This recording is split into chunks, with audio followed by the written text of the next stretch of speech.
Camera's always quicker than I am. Welcome to this edition of A Better You in a Minute or Two. Let's dive right in.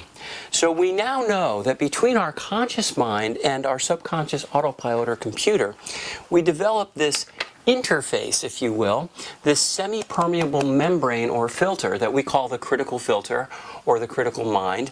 And this guy has a very important job, and that is to monitor the interaction between the conscious and the subconscious mind to evaluate, if you will, inputs, suggestions, and experiences in relation to our internal programming to determine how we're going to respond.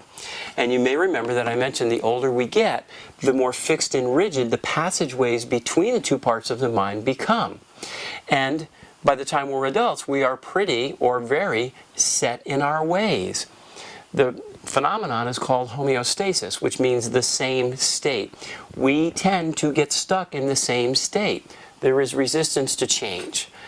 Now we know that there are the Uncle Bobs and the Sprockets and the Sprigetts of the world that don't have this apparent resistance. They just glide through life kind of stress-free, and if they want to change something or do something new or change something about themselves, get rid of a habit, they just do it, and it's easy and it's painless.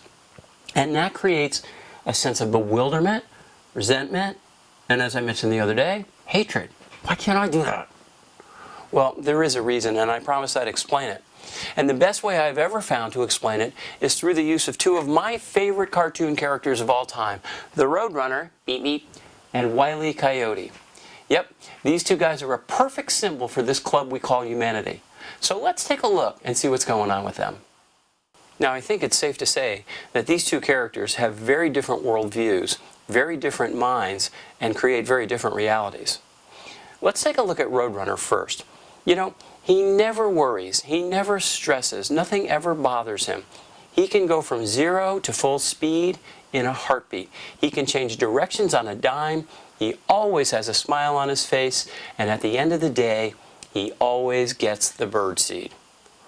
Wile E. Coyote, on the other hand, is smart, he knows what he wants, he's got a ton of willpower, and he tries really, really, really hard. And yet, no matter how hard he tries, no matter what gimmicks he uses with act me this or act me that, at the end of the day, even though sometimes he gets close, he always ends up crashing and burning. How do these two guys relate to human beings?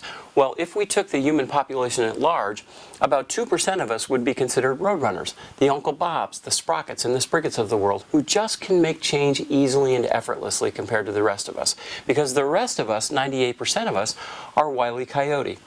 Now, very few of us are pure Wile E. Coyote, because he's got a long row to hoe. Most of us fall somewhere along a scale.